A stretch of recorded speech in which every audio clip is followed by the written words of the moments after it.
In part 1 of this video, I talked about what I considered to be the foundation of everything about investing without your own money. I told you the story of how my parents often told me that money is the foundation for my money, and how I decided to look for another opinion about money.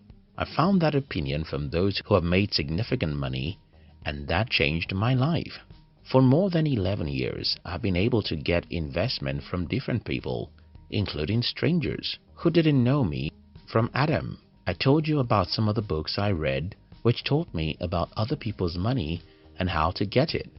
And I told you about the need to bury yourself into understanding whatever you want to invest in, even before you try to get someone else to invest in your idea.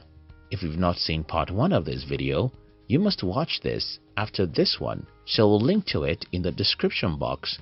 And if you're new here, don't forget to subscribe so that you won't miss other interesting videos like this.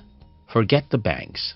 I remember sometime in the year 2007 or so, I had an idea and I wanted to raise investment for it via a bank in my country. I approached the bank and it didn't take me long before I saw that I was never going to be successful in raising investment from the bank.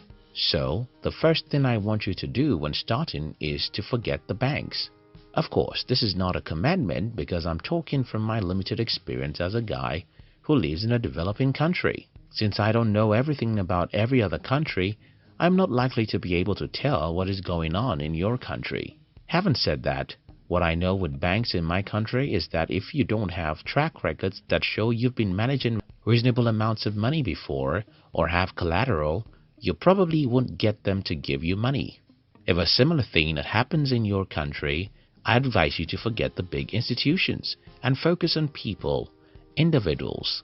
And this brings another problem, which is, how do I get other people to trust me? Let me tell you a personal story. Like a few years ago, I sat down and asked myself, why is it that wherever I go, I always get people to like, trust and support me? I mean, I always hear people complaining about the fact that the human race is doomed. No one likes you and no one wants to support you. Coming from a country that is highly stigmatized because of the few evil ones amongst us, everyone seems to believe that they are on their own. But I was rarely on my own. Whenever I go, I find people to support me, and I wanted to know why I'm different. This is what I found out. First, you see what you get. By this I mean, if you think everyone is evil, you'll meet enough evil people.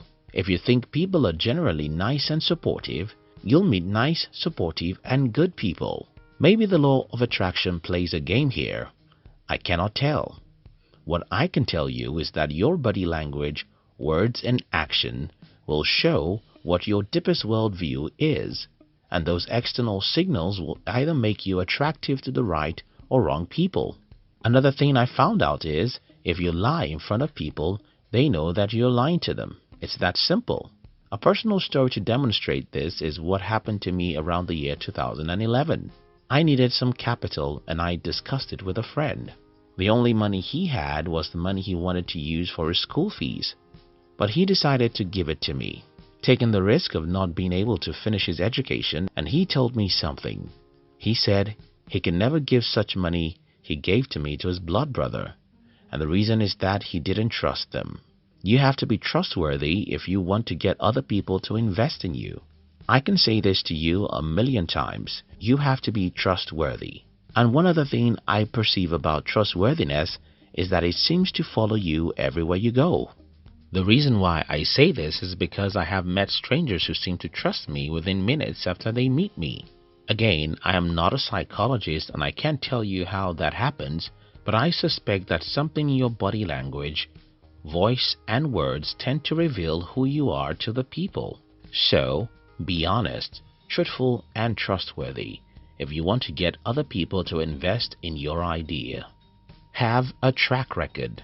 Sometimes in the year 2016, I had a business idea and I needed the amount, which was a lot to me then. I sat down on my computer and I composed a mail to about 3 friends.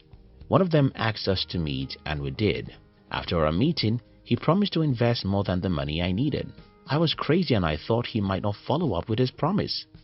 but it did some days after the meeting. What makes this investment surprising to me was the fact that this man, who is now my good friend, knew almost nothing about me in the real world. We met online and I had only visited him about 2 times.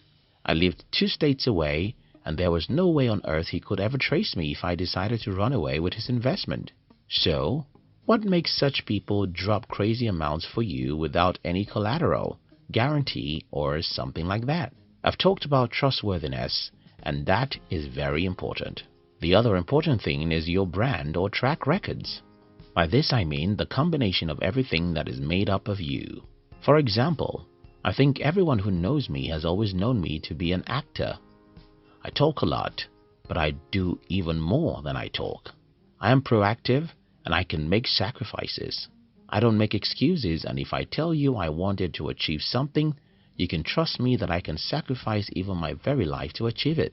So I guess with everything this my friend knows about me online, he knows that his investment is safe. You have to build such a brand.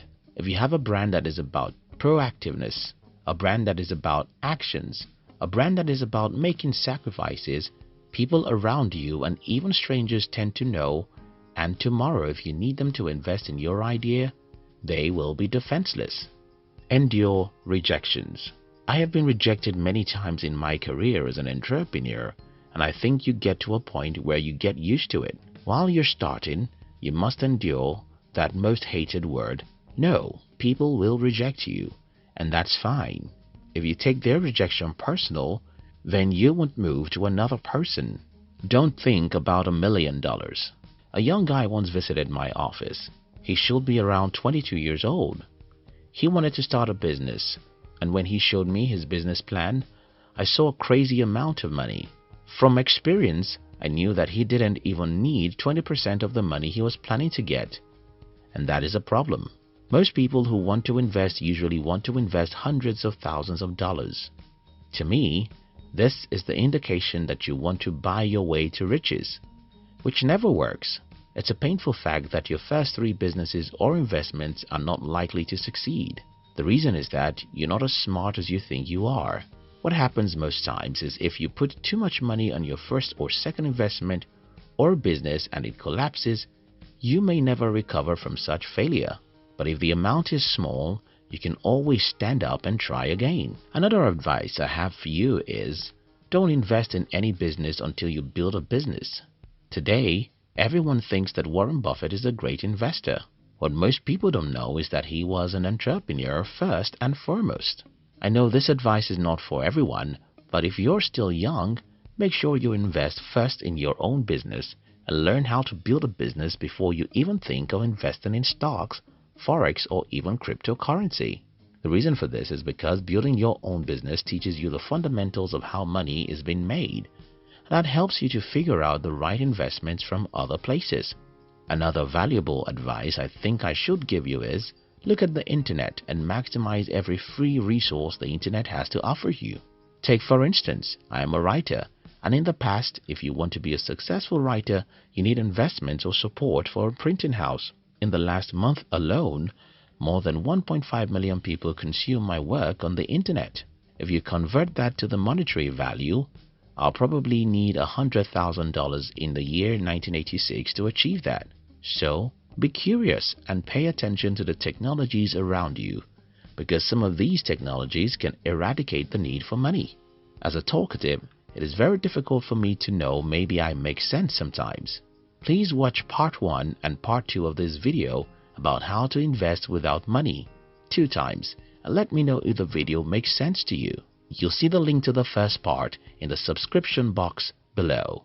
We love you.